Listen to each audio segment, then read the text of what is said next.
अस्सलामुअलैकुम students. Let's start with lecture 17। इसमें हम रिकर्सिव डेफिनेशन के बारे में पढ़ेंगे और स्ट्रक्चरल इंडक्शन के बारे में पढ़ेंगे।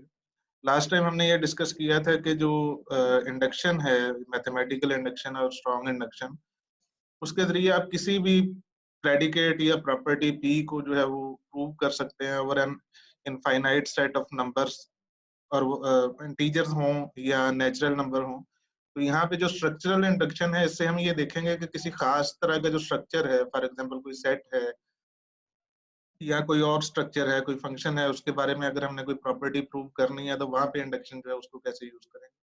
और रिकर्सिव डेफिनेशन में आपने कमोबेश कहीं ना कहीं पढ़ा होगा, अपने जो प्रोग्रामिंग का कोर्स है या अपना जो डाटा स्ट्रक्चर का आपके पास कोर्स है, उसमें आपने रिकर्सिव एल्गोरिदम्स पढ़े होंगे। कुछ चीजें इसमें वही शामिल हैं, कुछ हम रिकर्सिव फंक्शन के बारे में पढ़ेंगे और कुछ जो है वो हम रिकर्सिव सेट्स के बारे में।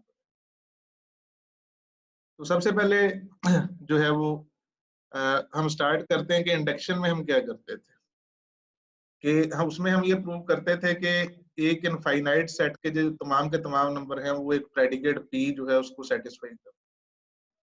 उसमें भी एसेंशियली हम ये कर रहे थे कि एक प्रेडिकेट की ट्रुथ वैल्यू को प्रूव कर रहे थे फॉर लार्जर मेंबर्स। और किस तरह से कर रहे थे, इन terms of that of smaller members, कि चूंकि स्मॉलर मेंबर्स के लिए वो प्रेडिकेट पी होल्ड करता है, इसलिए वो लार्जर मेंबर के लिए भी होल्ड करेगा। तो इसको भी एक सेंस में रिकर्जन की ही एक फॉर्म जो है उसके तौर पर देखा जा सकता है। जो रिकर्सिव डेफिनेशन है उसमें हम सिंपली एक कोई फंक्शन डिफाइन कर सकते हैं, कोई प्रेडिकेट भी जो है उसको रिकर्सिवली हम डिफाइन कर सकते हैं, एक सेट को भी हम रिकर्सिवली डिफाइन कर सकते हैं, या कोई ज्यादा कम्प्लेक्स स्ट्रक्चर जो है उनको भी कर सकते हैं ओवर एन इनफाइनाइट डोमेन। अब जो ज्यादा कम्प्लेक्स स्ट्रक्चर है उसकी क्या एग्जांपल हो सकती है? उसकी एग्जांपल आपकी एल्गोरिदम है, कि एक एग्जांपल जो आपकी एल्गोरिदम है उसको भी आप रिकर्सिवली डिफाइन कर सकते हैं। तो जो रिकर्सिव डेफिनेशन है उसमें आप जो है वो बड़े एलिमेंट्स को या बड़े जो आपके पास वैल्यूज हैं उनको डिफाइन करते हैं इन टर्म्स ऑफ स्मॉलर नंबर्स।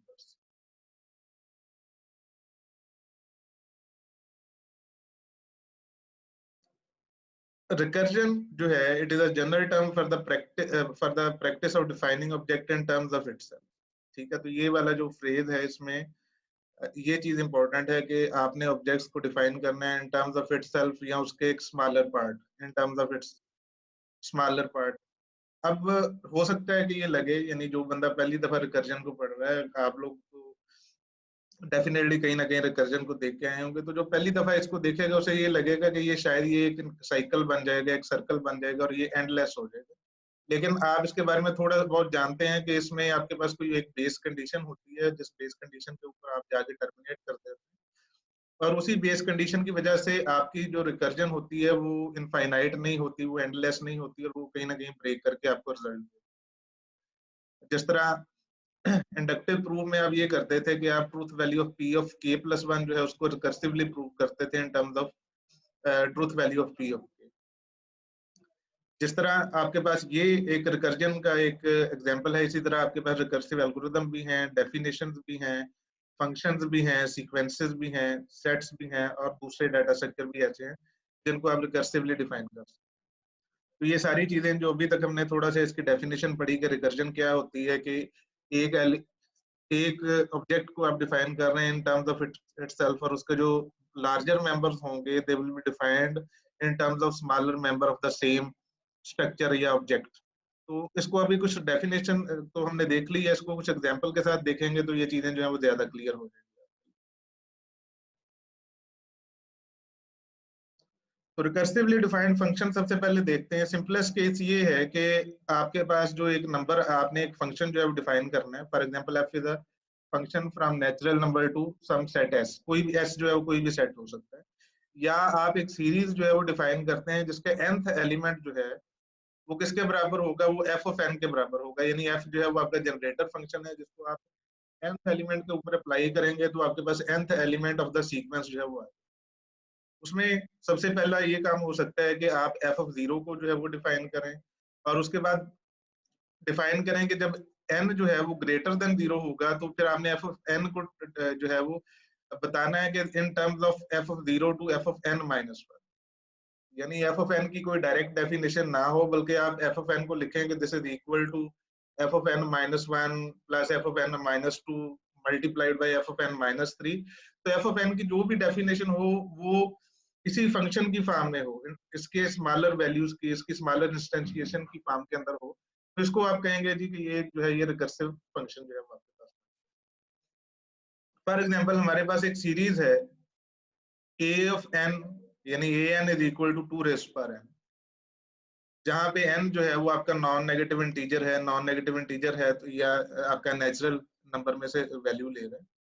तो अगर आप इस सीक्वेंस को देखेंगे तो ये एसेंशियली इस तरह की लगेगी कि ये 2 रेज़ पावर 0, नॉन नेगेटिव में 0 भी आ जाएगा, फिर 2 रेज़ पावर 1 आएगा, फिर 2 आएगा, फिर 2 रेज़ पावर 3 आएगा, और ये इनफाइनाइटली ग्रो करता है। तो इसको अगर आपने रिकर्सिवली डिफाइन करना है तो आप इसका पहला एलिमेंट जो है उसको डिफाइन करें। लाइक आप ये कहते हैं कि a naught is equal to 1, और n की किसी भी value that is greater than 0, उसके लिए आप ये कहते हैं कि a of n is equal to 2 multiplied by a of n minus 1। तो अगर मैं यहाँ पे देखूंगा कि what is the value of a of 3, तो वो किसके बराबर होगा? वो बराबर होगा 2 मल्टीप्लाइड बाय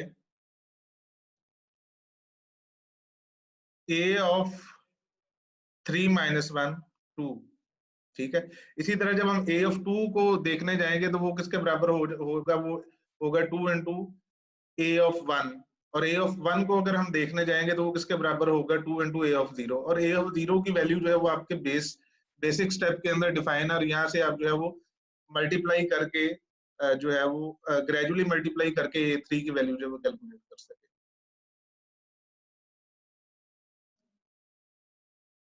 इसी तरह यहाँ पे हम एक और फंक्शन देखते हैं। फॉर एग्जांपल कोई भी हमने एक फंक्शन डिफाइन किया, उसका बेसिक स्टेप जो है वो हम ये कहते हैं कि एफ ऑफ 0 जो है वो 3 के बराबर, और जब भी n की वैल्यू जो है वो ग्रेटर देन 0 होगी तो हम ये कहेंगे कि एफ ऑफ n जो है वो बराबर है 2 times F of n minus 1 plus 3। तो ये हमारी रिकर्सिव डेफिनेशन है जो कि एफ ऑफ n को डिफाइन कर रही है इन terms of its previous value multiplied by 2 plus 3। तो यहाँ से अगर हम देखना चाहेंगे कि एफ ऑफ 0 की क्या, एफ ऑफ 1 की क्या वैल्यू, एफ ऑफ 0 की तो हमने बता दी बेसिक स्टेप में, एफ ऑफ 1 की क्या वैल्यू है, 2 की क्या है, 3 की क्या है, 4 की क्या है, और इसी तरह से आप बाकी वैल्यूज जो है उनको भी एन्यूमरेट कर सकते हैं, उनको भी कैलकुलेट कर सकते हैं। तो एफ ऑफ 1 किसके बराबर होगा? Essentially 2 into f of 1 minus 1 which is F of 0 plus 3। तो ये 2 इंटू 3 प्लस 3 9 के बराबर आ जाएगा। इसी तरह एफ ऑफ 2 जो है ये आ जाएगा 2 इंटू एफ ऑफ 1 प्लस 3। तो एफ ऑफ 1 हमने कैलकुलेट किया हुआ था प्रीवियस स्टेप में, वो हमारे पास 9 के बराबर आ रहा है। तो ये आ जाएगा 2 इंटू 9 प्लस 3, ये 21 के बराबर आ गया। इसी तरह एफ ऑफ 3 जो है ये 2 इंटू एफ ऑफ 2 प्लस 3 आ जाएगा, which is 2 into 21 plus 3 which is 45। Similarly आप ये कहेंगे कि f of 4 is equal to 2 into f of 3 plus 3 which is 2 into 45 plus 3 which is equal to 93। तो इस तरह से आप जो रिकर्सिव फंक्शन है उसकी डेफिनेशन को देखते हुए उसके जो डिफरेंट पॉइंट के ऊपर फंक्शन की वैल्यू जो है वो कैलकुलेट कर सकते हैं।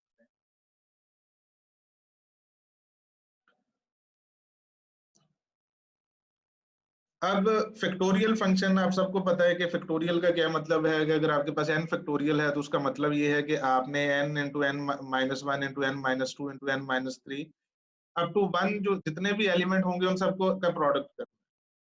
तो एग्जैक्टली यही डेफिनेशन जो है वो यहाँ पे हमने लिखी हुई है, जो हमारे पास जो ट्रेडिशनल डेफिनेशन है फैक्टोरियल फंक्शन की। एन फैक्टोरियल, ये जो पाई है, ये मैंने बिग पाई, ये मैंने पहले भी बताया था कि ये प्रोडक्ट के लिए यूज होता है, जिस तरह सम के लिए सिग्मा यूज करते हैं, तो बिग पाई जो है ये प्रोडक्ट के लिए यूज होता है। तो इसका इंडेक्स क्या है? इसका इंडेक्स है आई, जो कि वेरी कर रहा है 1 से लेकर n तक, 1 भी इंक्लूसिव है, n भी इंक्लूसिव है, और आई का मतलब ये है कि आई को मल्टीप्लाई करना। आई की वैल्यू पहले 1 होगी, फिर 2 होगी, 1 multiplied by 2 multiplied bye 3 multiplied by 4। तो ये किसके बराबर होगा? इसी के बराबर होगा कि 1 into 2 into 3 into 4 into 4 into 5 so on up till n, यानी n से लेकर 1 तक जितने भी नंबर आएंगे, जितने भी इंटीजर्स आएंगे, उन सबको आपने आपस में मल्टीप्लाई करना। अब ये वाला जो फंक्शन है, अब हम ये चाहते हैं कि इसको हम डिफाइन करें, रिकर्सिवली डिफाइन करें। तो इसका जो बेसिक स्टेप है उसमें हम ये करते हैं कि जो f ऑफ 1 है उसको डिफाइन कर देते हैं कि ये 1 के बराबर, और रिकर्सिव सॉरी बेसिक स्टेप में हमने ये किया कि एफ ऑफ वन को जो है 1 के बराबर डिफाइन कर दिया। रिकर्सिव स्टेप में हमने ये किया कि एफ ऑफ एन को डिफाइन किया n multiplied by f of n minus one for all n greater than 1। तो उसके बाद अगर हमने इसको देखना हो कि what is the value of f of 2, 3, 4, तो वो क्या होगी? तो एसेंशियली एफ ऑफ 2 किसके बराबर हो जाएगा? ये हो जाएगा 2 जो कि n की वैल्यू है, और एफ ऑफ 1 जो कि n1 जो है वो n माइनस 1 की वैल्यू है। तो 2 उसी तरह से आ गया। एफ ऑफ 1 हमने डिफाइन किया था बेसिस स्टेप में विच इज इक्वल टू 1, तो ये 2 के बराबर। इसी तरह एफ ऑफ 3 जो है ये आ जाएगा आपके पास 3, यानी n की वैल्यू 3 थी तो 3 इंटू एफ ऑफ 2। यहाँ पे एफ ऑफ 2 का क्या मतलब है? n minus 1। तो 3 जो है उसी तरह से लिखा है, और एफ ऑफ 2 के बारे में हमें पता है कि एफ ऑफ 2 जो है वो 2 मल्टीप्लाइड बाय एफ ऑफ 1 के बराबर है। तो इन सबको जब आप एक्सपेंड करेंगे तो ये 3 इंटू 2 इंटू 1 6 के बराबर है। इसी तरह जब हम एफ ऑफ 4 को देखेंगे कि इसकी वैल्यू क्या है, ये आ जाएगा 4 into factorial of 3 which is equal to 4 into 3 into factorial of 2 which is equal to 4 into 3 into 2 into factorial of 1। तो यहाँ से हमें वैल्यूज मिलेंगी 4 into 3 into 2 into 1 which is equal to 24।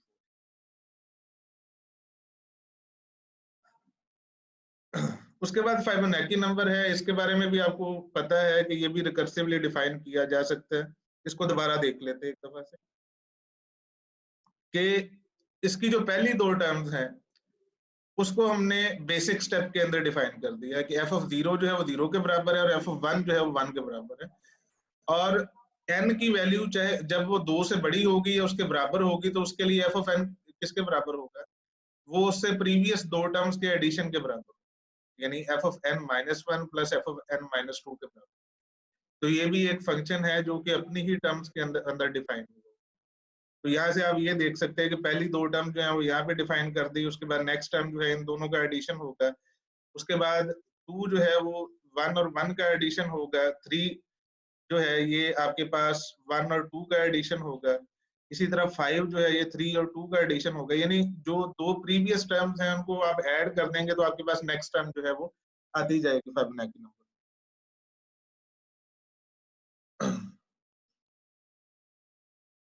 उसके बाद एक प्रूफ है फिबोनाची नंबर के बारे में कि जो nth term of Fibonacci number है that is less than 2 raise पर n।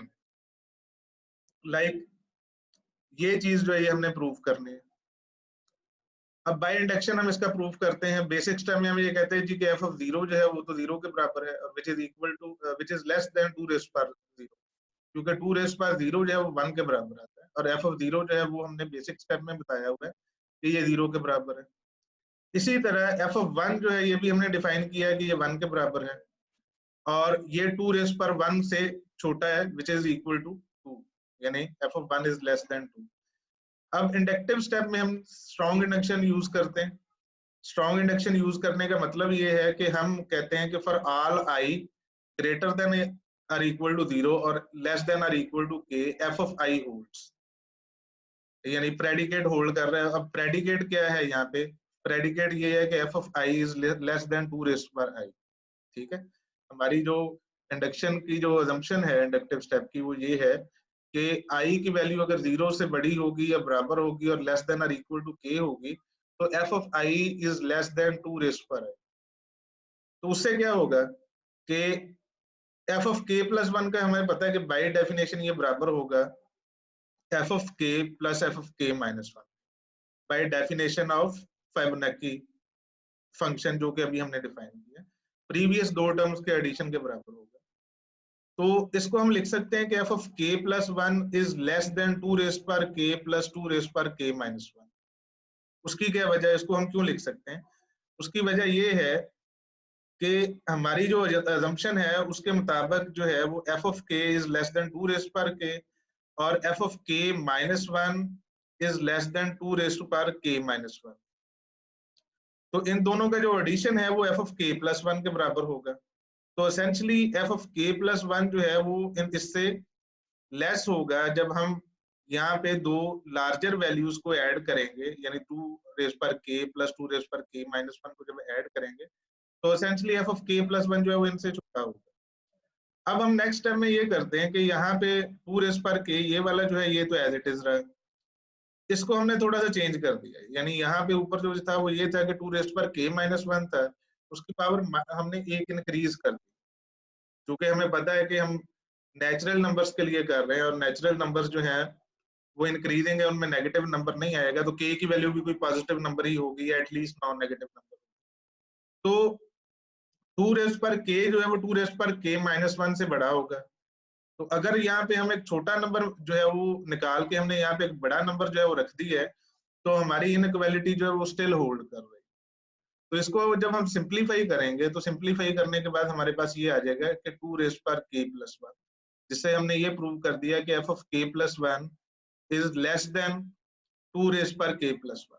तो यही चीज जो थी वो हमने प्रूव करनी थी इंडक्शन के अंदर, कि उसका एक हमने बेसिक स्टेप करना था, जिसमें हमने जो है वो 2 बेसिक स्टेप किए हैं, जिसमें हमने ये कहा है कि एफ ऑफ 0 जो है वो 2 रेज़ पर 0 से छोटा है, एफ ऑफ 1 जो है वो 2 रेज़ पर 1 से छोटा है।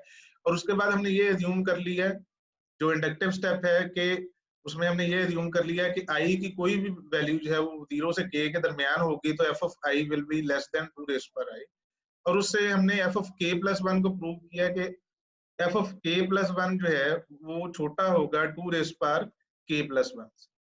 तो इससे हमारा जो है इंडक्टिव प्रूफ जो है वो कंक्लूड होता है, और इससे हमने ये साबित कर दिया कि ये चीज ट्रू है for any Fibonacci number.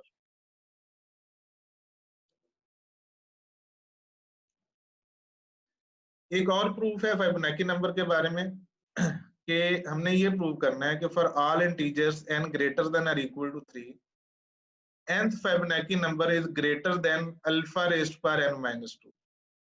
Alpha जो है वो एक कांस्टेंट है, उसकी वैल्यू जो है वो यहाँ पे दी गई है कि alpha is equal to 1 plus under root 5 divided by 2। ठीक है, इसको सिंप्लीफाई करें तो ये नियरली इक्वल होता है 1.61803 के बराबर। तो इसमें हमारा प्रेडिकेट क्या है? प्रेडिकेट ये है जिसको हमने प्रूव करना है फॉर फिबोनाची नंबर्स, कि nth Fibonacci number is greater than alpha raised पर n माइनस 2। ठीक है, तो उसमें हम सबसे पहले क्या करेंगे? बेसिक स्टेप हमने n इक्वल्स 3 के लिए किया है, चूंकि हमारा जो जहां से हम प्रूव कर रहे हैं वो भी ग्रेटर देन और इक्वल टू 3 है, इसलिए हम 0 या 1 से शुरू नहीं करेंगे, हम शुरू करेंगे n greater than equal to 3 है, तो n इक्वल्स 3 से हम जो है वो अपना बेसिक स्टेप जो है तो जब हमारे पास n जो है वो 3 के बराबर होता है, तो अल्फा रेज्ड पर n माइनस 2 किसके बराबर होगा? 3 माइनस 2 1 के बराबर है, यानी अल्फा रेज्ड पर n माइनस 2 जो है वो अल्फा के बराबर होगा। तो alpha is less than 2, alpha की वैल्यू तो हमारे पास ये है ना कि 1.61803, और एफ ऑफ 3 का हमें पता है कि ये 2 के बराबर होता है। तो अल्फा हमने प्रूव कर दिया कि जब n 3 होगा तो अल्फा जो होगा वो 2 से कम होगा, यानी एफ ऑफ 3 से कम। उसके बाद हम ये देखेंगे कि बेसिक स्टेप में n इज इक्वल टू 4 जब होगा तो अल्फा रेज़ पर n माइनस 2 किसके बराबर आ जाएगी? ये अल्फा स्क्वायर के बराबर। तो अल्फा स्क्वायर को जब हम एक्सपैंड करते हैं, अल्फा स्क्वायर को हम कैसे एक्सपैंड करेंगे? 1 plus under root 5 divided by 2। तो इसमें हम 2 का स्क्वायर अलग आ जाएगा, 2 का स्क्वायर 4 जो है वो यहाँ पे आपको डिनोमिनेटर में नजर आ रहा है। जो ऊपर वाला हिस्सा है उसको अगर आपने स्क्वायर करना है तो आप a प्लस बी का स्क्वायर जो है उसको एक्सपैंड करने का फार्मूला यूज कर सकते हैं, यानी ये आ जाएगा 1 का स्क्वायर प्लस 2 इंटू ए प्लस 2 इंटू ए इंटू बी प्लस बी का स्क्वायर, यानी 5 अंडर रूट का स्क्वायर, जो कि 5 के बराबर है। इसको अगर आप एक्सपैंड करेंगे और इसको सिंप्लीफाई करेंगे तो ये आपके पास आ जाएगा 3 plus under root 5 divided by 2, और ये चीज जो है वो नियरली इक्वल होगी 2.61803। और इसमें एक चीज जो आपने नोट करनी है कि अल्फा स्क्वायर जो है वो किसके बराबर आ रहा है? This is exactly equal to alpha plus 1। ये अल्फा प्लस 1 के बराबर है। लाइक आप ये वाली जो अल्फा की वैल्यू है, इसमें अगर आप 1 ऐड कर देंगे तो आपके पास जो है वो ये वाली वैल्यू आ जाएगी, जो कि अल्फा स्क्वायर के बराबर है। तो अल्फा स्क्वायर जो है that is equal to alpha plus 1। लेकिन हम कर क्या रहे थे? हम बेसिक स्टेप में ये देखना चाह रहे थे कि जो अल्फा रेज़ पर n माइनस 2 है that is less than 3 which is equal to f of 4। तो अल्फा स्क्वायर को हमने ये प्रूव किया कि अल्फा स्क्वायर जो है वो 2.61803 के बराबर है, और विच इज लेस देन 3, और 3 हमारे पास क्या है? ये एफ ऑफ 4 के बराबर। तो सो हमने बेसिक स्टेप में n3 के लिए और n4 के लिए प्रूव कर दिया कि f of n is greater than alpha raised to power n minus 2। अब हमने इंडक्टिव स्टेप की तरफ जाना है।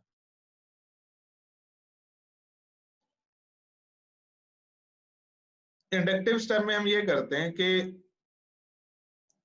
for k greater than or equal to 4, assume p of j for j greater than or equal to 3 and less than or equal to k। हमने ये prove करना है कि p of k plus 1 जो है वो भी होल्ड करता है। तो हमें ये पता है कि p of k plus 1 जो है वो f of k plus 1 के बराबर, यानी उसमें हमने f of k plus 1 को चेक करना है। और f of k plus 1 क्या है? ये दोनों प्रीवियस नंबर्स का एडिशन है, यानी f of k plus f of k minus 1। इसको हमने ये प्रूव करना है कि this is greater than alpha rest पर k minus 1। उसके लिए हमें जो चीजें अभी तक मुयसर हैं, जिनको हम देख सकते हैं कि क्या इक्वालिटीज और क्या इनइक्वालिटीज जो है वो होल्ड करती हैं, उसमें हमें ये पता है कि f of k plus 1 जो है वो f of k plus f of k minus 1 के बराबर है। और अपने इंडक्टिव हाइपोथेसिस की वजह से हमें ये भी पता है कि f of k is greater than alpha rest पर k minus 2 और f of k minus 1 is greater than alpha rest पर k minus 3। तो इन सब चीजों को मिला के हम ये कह सकते हैं कि f of k plus 1 is, यानी ये वाली जो टर्म है f of k plus 1 is greater than alpha rest पर k minus 2 plus alpha rest पर k minus 3। उसके बाद एक चीज जो मैंने पहले भी आपको नोट कराई कि अल्फा स्क्वायर जो है वो अल्फा प्लस 1 के बराबर होता है। उसकी ये रीजन भी यहाँ पे लिखी हुई है कि अगर आप इसको सिंप्लीफाई करेंगे तो आपके पास अल्फा स्क्वायर जो है वो अल्फा प्लस 1 के बराबर है।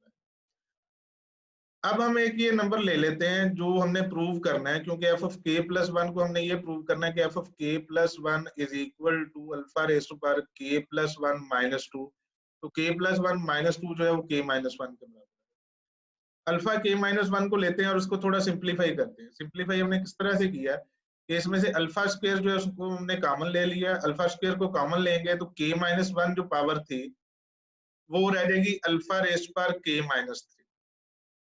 ठीक है, दोबारा रिपीट करता हूँ कि अल्फा रेस पर k माइनस 1 में से अल्फा स्क्वायर हमने अलग लिख लिया, तो जो अल्फा की पावर है वो k माइनस 1 से k माइनस 1 माइनस 2 रह जाएगी, which is equal to alpha raise पर k माइनस 3। और आपको ये पता है और आपने इसको देख भी लिया कि अल्फा स्क्वायर जो है वो अल्फा प्लस 1 के बराबर होता है। तो अल्फा स्क्वायर को हमने रिप्लेस कर दिया अल्फा प्लस 1 के साथ। उसके बाद हमने इसको सिंप्लीफाई कर दिया, यानी अल्फा को भी हमने अल्फा रेस पर k माइनस 3 से मल्टीप्लाई कर दिया और 1 जो है उसको भी हमने अल्फा रेस पर k माइनस 3 से मल्टीप्लाई कर दिया। तो ये आ जाएगा अल्फा इंटू अल्फा रेस पर k minus 3 plus alpha raise पर k माइनस 3। तो ये पहले वाली जो टर्म है, यानी ये वाली जो टर्म है, इसमें अल्फा इंटू अल्फा रेस पर k माइनस 3 जो है ये अल्फा रेस पर k माइनस 2 के बराबर आ जाएगा। और दूसरी टर्म जो है वो ऑलरेडी एक सिंप्लीफाइड फॉर्म है। तो हमारे पास जो था वो ये था कि f of k plus f of k minus 1 जो है ये किसके बराबर है, यानी f of k was greater than alpha raised पर k minus 2। This term f of k जो था ये ग्रेटर था अल्फा रेज पर k माइनस 2 के, और ये वाली जो चीज थी f of k माइनस 1 ये ग्रेटर था अल्फा रेज पर k माइनस 3। तो इन दोनों का एडिशन जो है ये ग्रेटर होगा अल्फा रेज पर k minus 2 plus alpha raise पर k माइनस 3। और हमने ये ऑलरेडी ये प्रूव कर दिया है कि जो ये राइट वाली टर्म है, यानी अल्फा रेज पर k minus 2 plus alpha raise पर k minus 3, this is equal to alpha raise पर k माइनस 1। तो यही हमने प्रूव करना था कि f of k प्लस 1 जो होगा, यानी ये वाली टर्म कि f of k plus 1 is greater than alpha raise पर k minus 3 k plus 1 minus 2। ठीक है, अल्फा रेज पर k plus 1 minus 2 which is equal to alpha raise पर k माइनस 1। तो यहाँ पे हमारा जो इसी को हम कहेंगे कि ये है प्रॉपर्टी ऑफ k प्लस 1 या प्रेडिकेट ऑन k प्लस 1 जो है वो होल्ड करता है। इसलिए हमने बेसिक स्टेप में बताया कि ये जो है ये 0 के लिए होल्ड करता है, ये 1 के लिए होल्ड करता है।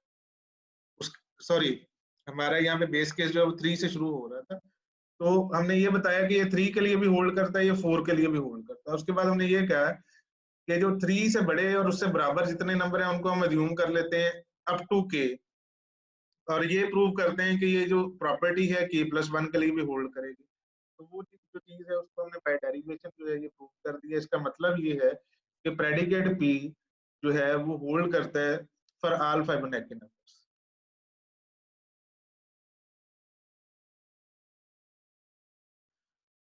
उसके बाद है रिकर्सिवली डिफाइंड सेट। जिस तरह हमने एक फंक्शन को रिकर्सिवली डिफाइन किया, एक सेट S जो है उसको भी अब रिकर्सिवली डिफाइन कर सकते हैं। सबसे पहले आप क्या देंगे, आप finite set of base elements के बेस एलिमेंट देंगे। उसके बाद आप रूल देंगे जिनसे आप जो बेस एलिमेंट है उसको लेके बड़े दूसरे जो एलिमेंट है वो जनरेट कर सकते हैं। उसके एग्जांपल क्या है? फॉर एग्जांपल हम ये कहते हैं कि 3 is a member of S, ये हमारा base element, and let x plus y belong to S if x y belongs to S। यानी अगर x y जो है वो बिलोंग कर रहे हैं S से, तो इनका एडिशन जो है वो भी S से बिलोंग करेगा। तो इसमें देखेंगे कौन कौन से एलिमेंट जो है इंक्लूड हो सकते हैं।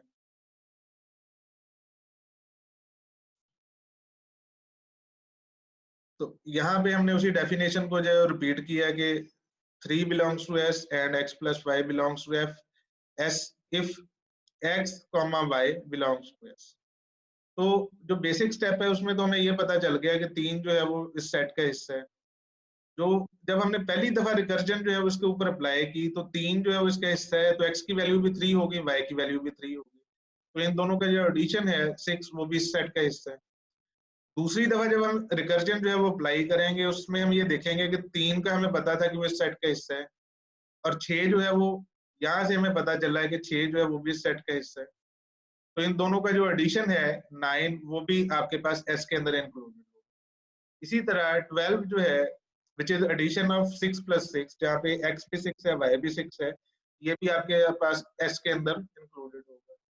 इसी तरह 15 जो है विच इज एडिशन ऑफ 3 + 12 और 6 + 9, इसमें 3 भी जो है इसी सेट में है, 12 भी इसी सेट में है, 6 भी इसी सेट में है, 9 भी इसी सेट में है। इसमें आप ये देख सकते हैं कि ये रूल जो है वो 15 को एक से ज्यादा दफा डिफाइन जो है वो जनरेट कर रहा है। लेकिन सेट्स के बारे में आप ऑलरेडी पढ़ चुके हैं कि इसमें डुप्लीकेट्स मैटर नहीं करते और वो लिखे भी एक ही दफा जाते हैं, तो इसलिए 15 चाहे 2 दफा जनरेट हो उसको आप एक दफा ही लिखेंगे। इसी तरह आपका जो 18 है ये भी 6 + 12 को ऐड करके लिखा जा सकता है, या 9 + 9 को ऐड करके लिखा जा सकता है। और उस तरह इसी स्टेप में आप 21 को लिख सकते हैं 9 + 12। इसी तरह 24 को आप लिख सकते हैं 12 + 12, यानी जब x की वैल्यू भी 12 होगी y की वैल्यू भी 12। इसी तरह आप इस सेट के जो एलिमेंट्स हैं उनको जनरेट करते जाएंगे, इनफाइनाइटली आप जनरेट कर सकते हैं सेट के। तो ये एक रिकर्सिव डेफिनेशन थी इस सेट की। तो इसमें टोटल कितने एलिमेंट होंगे, इसमें जितने भी मल्टीपल होंगे 3 के वो सारे के सारे जो है इस सेट के अंदर। प्रॉब्ली इस लेक्चर में तो नहीं, लेकिन जो नेक्स्ट लेक्चर है उसमें हम ये डिस्कस करेंगे एक प्रूफ कि ये जो सेट एस जो है वो इस डेफिनेशन से जो हमने जनरेट की है उसको हमने प्रूव करना है कि इसमें जितने भी एलिमेंट है वो मल्टीपल ऑफ 3 है।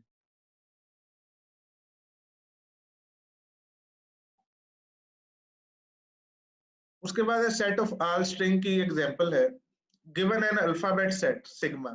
ये समेशन नहीं है, यहाँ पे सिग्मा है और इसका मतलब ये है अल्फाबेट सेट को डिनोट कर रहा है। अल्फाबेट सेट का मतलब ये है कि इसमें कैरेक्टर्स होंगे, जिस तरह इंग्लिश के कैरेक्टर्स जो है होते हैं A B C D Z तक होते हैं, उससे आप उसकी स्ट्रिंग जनरेट कर देते हैं। इसी तरह उर्दू के कैरेक्टर्स हैं अलिफ बे पे और ये तक वो कैरेक्टर्स होते हैं, उससे जितने भी उर्दू के वर्ड्स बनते हैं वो उसी आपके पास अल्फाबेट से मिलकर बनते हैं। तो और उससे जो है ये वाला सेट है सिग्मा स्टेरिक, ये तमाम स्ट्रिंग्स का सेट है ओवर अल्फा। इसका क्या मतलब हुआ?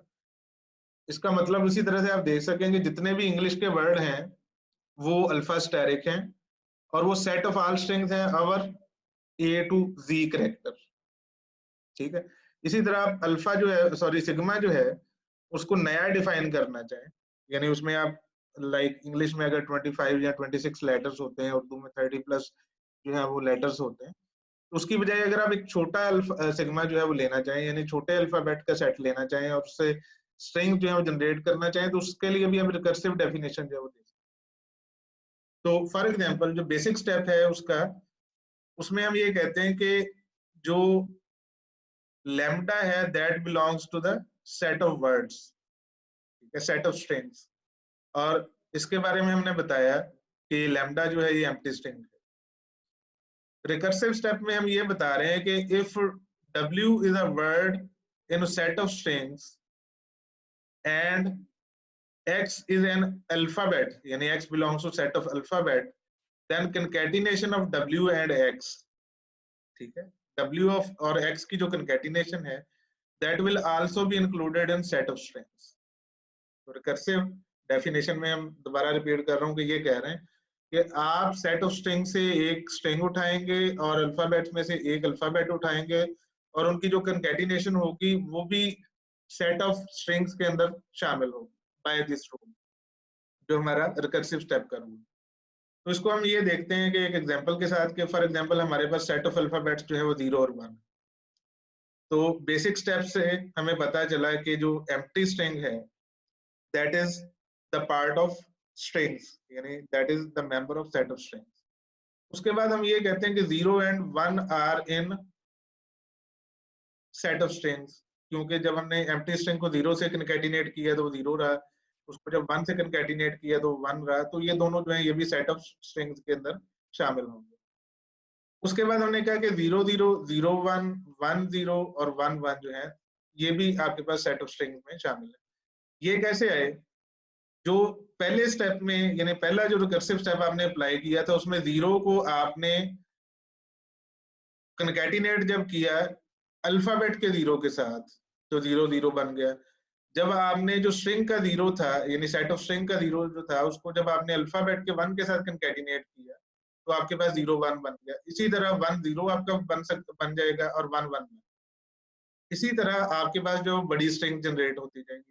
तो आपके पास जो सिग्मा स्टेरिक है इस एग्जांपल के कॉन्टेक्स्ट में ये आपकी फाइनाइट स्ट्रिंग जितनी भी होंगी जो कि 0 और 1 से मिलकर बनती हैं वो सारी की सारी जो है आपके पास इस सिग्मा स्टेरिक के अंदर इंक्लूडेड हो। लाइक कुछ एग्जांपल अगर आप देख लें 1 0 0 1 1 0 1 1 1 या 100 टाइम्स 1 या 100 टाइम्स 0, तो ये सारी की सारी स्ट्रिंग जो है वो इस सिग्मा स्टेरिक के अंदर या सेट ऑफ स्ट्रिंग्स के अंदर इंक्लूड।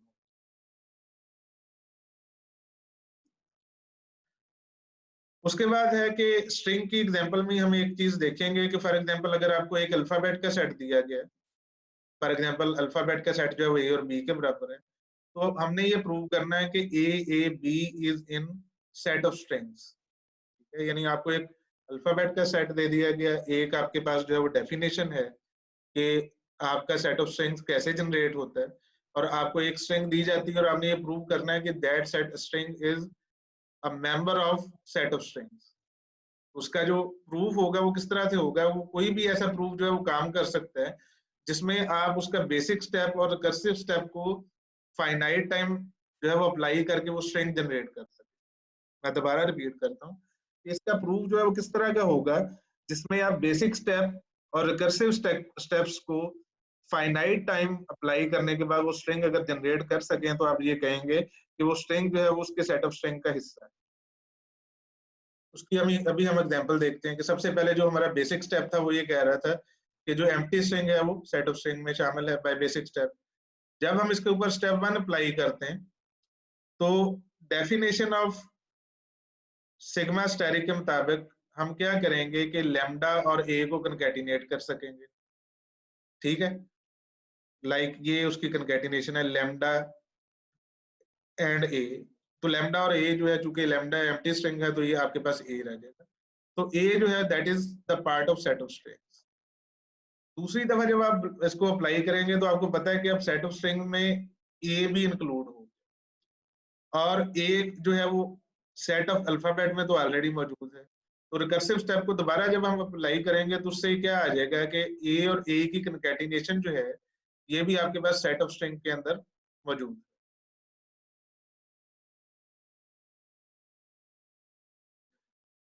उसके बाद इसको आप थर्ड टाइम अप्लाई करेंगे। लाइक आपको पता है कि ए जो है ये सेट ऑफ स्ट्रिंग में है और बी जो है ये सेट ऑफ अल्फाबेट में है, तो इन दोनों का कंकैटिनेशन करेंगे तो आपके पास ए बी जो है ये भी सेट ऑफ स्ट्रिंग के अंदर होगा। तो हमने क्या किया कि फाइनाइट टाइम जो था वो बेसिक स्टेप और रिकर्सिव स्टेप को अप्लाई करने के बाद जो है वो एक स्ट्रिंग जनरेट कर दी AAB, जिसके बारे में हमसे पूछा गया था कि ये साबित करें कि ये सेट ऑफ वर्ड्स के अंदर या सेट ऑफ स्ट्रिंग्स के अंदर शामिल है, तो हमने उसको जनरेट कर दिया यूजिंग सम फाइनाइट स्टेप्स, तो उससे हमारा प्रूफ जो है वो कंप्लीट हो।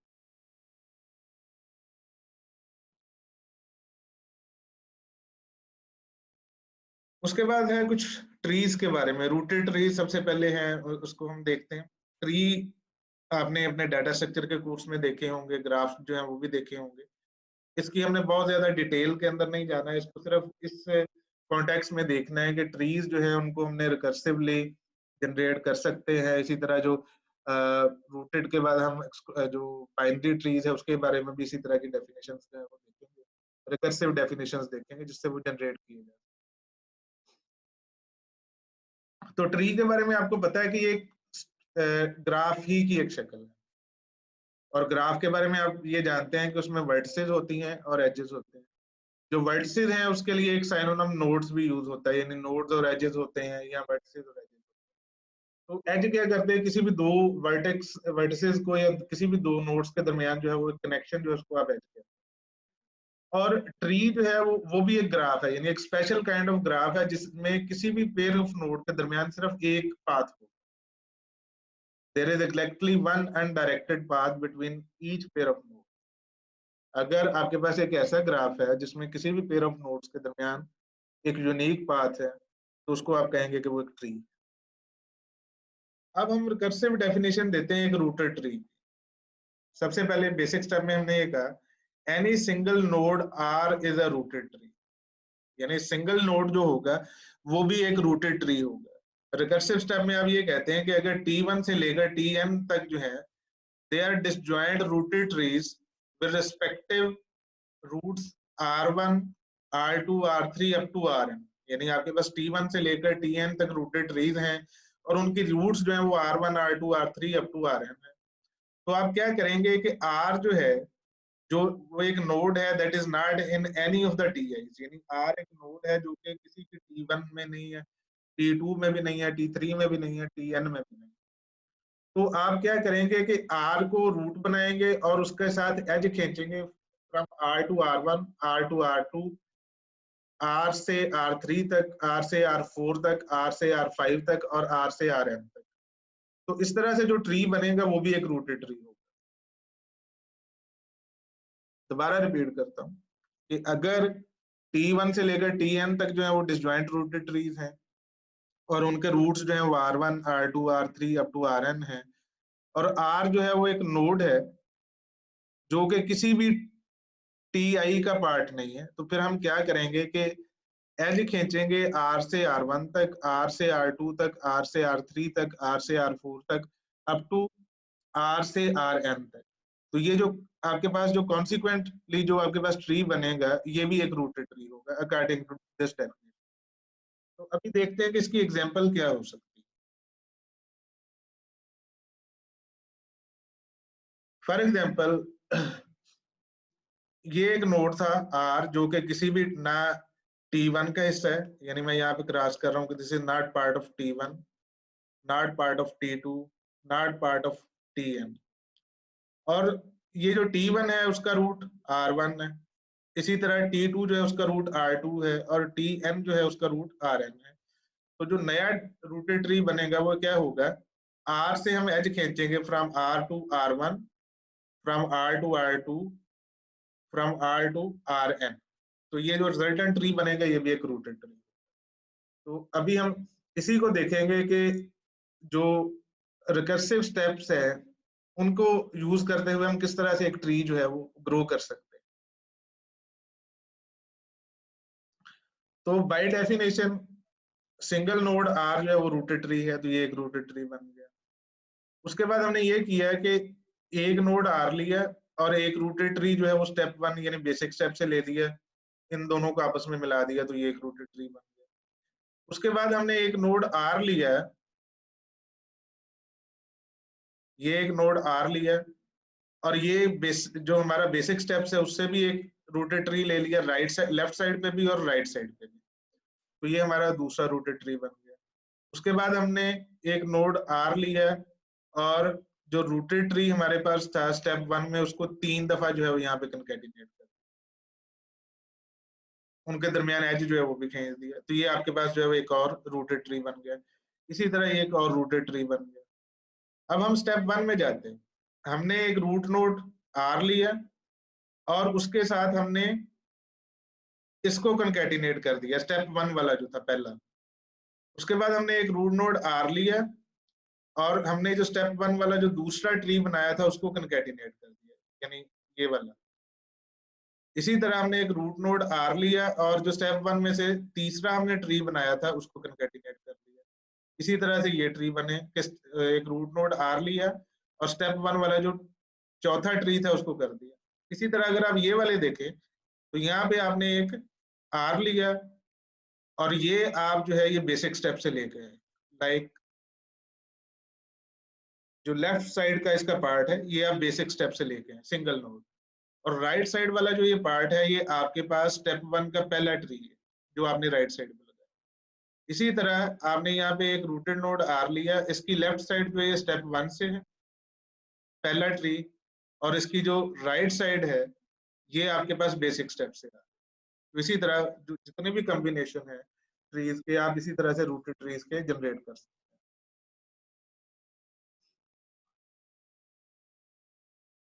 उसके बाद है extended binary tree. Extended binary tree जो है वो आपके पास रूटेड ट्री की एक स्पेशल काइंड है, जिसमें आपके पास जो है वो नंबर ऑफ चाइल्ड, किसी भी नोड के जो नंबर ऑफ चिल्ड्रन होंगे, या वो 0 होंगे या 1 होंगे या 2 होंगे, तो उसकी जो रिकर्सिव डेफिनेशन है उसको देखते हैं। उसके बाद एक एग्जांपल के जरिए देखेंगे कि वो कैसे जनरेट होगा। तो आप ये कहते हैं कि एक एम्प्टी सेट जो है ये भी एक्सटेंडेड बाइनरी ट्री है। एम्प्टी सेट जो है ये एक एक्सटेंडेड बाइनरी ट्री। उसके बाद आप ये कहते हैं कि अगर T1 और T2 जो है ये डिसजॉइंट एक्सटेंडेड बाइनरी ट्रीज हैं, देन एक्सटेंडेड बाइनरी ट्री एक और भी है, यानी there is an extended binary tree denoted by T1 dot T2। ये कैसे बनेगा?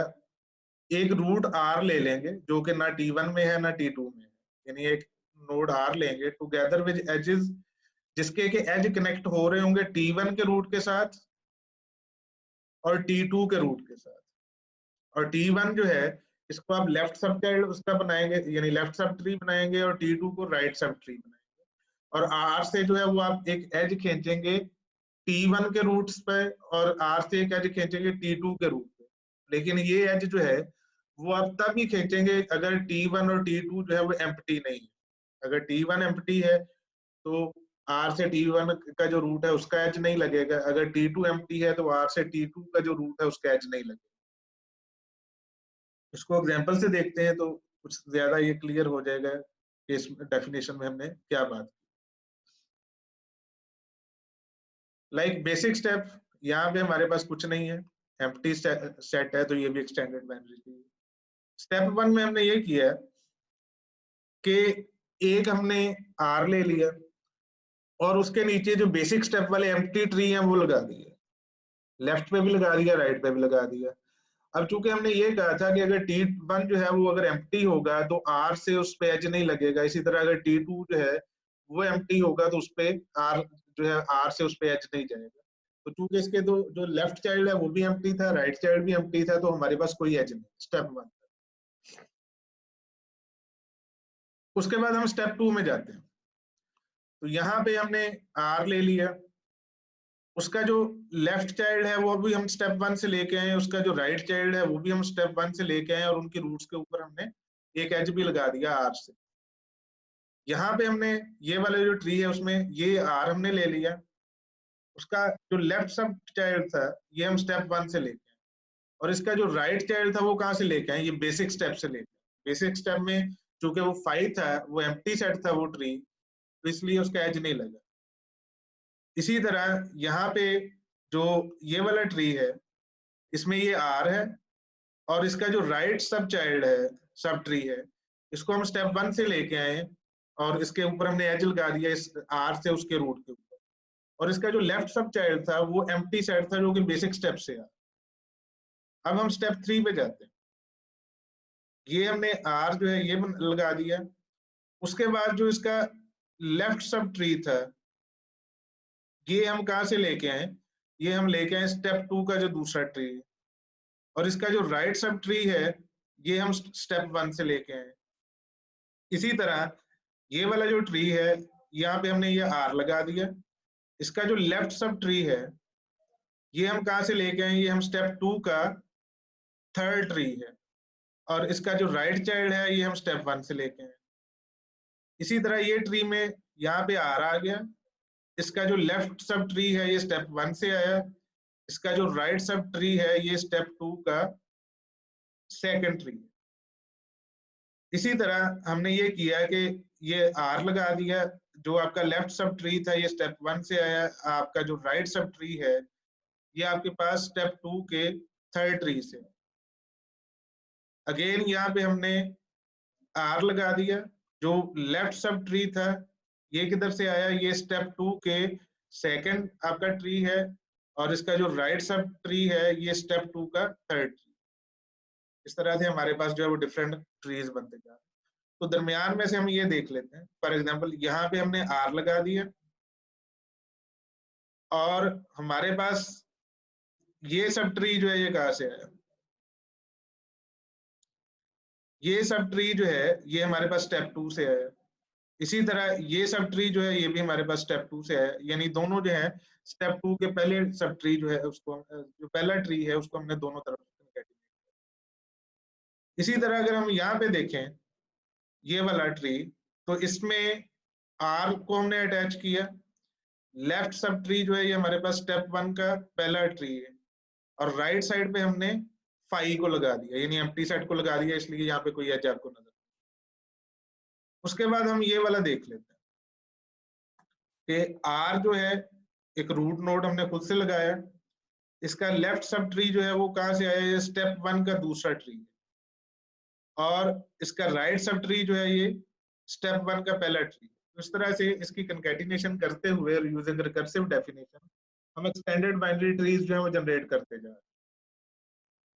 इससे जो नेक्स्ट लेक्चर होगा उसमें हम कुछ और एग्जांपल देखेंगे, जिसमें हम फुल बाइनरी ट्री जो है उसको देखेंगे कि उसको कैसे जनरेट करना है। उसके अलावा कुछ मजीद एग्जांपल जो है वो रिकर्सिव एल्गोरिथम्स की देखेंगे, और सेट्स के बारे में कुछ थ्योरम्स होंगे उनको प्रूव करेंगे। तो यहाँ तक ये हमारा जो लेक्चर है ये कंक्लूड होता है, बाकी इंशाल्लाह जो है वो नेक्स्ट लेक्चर में। अल्लाह हाफिज।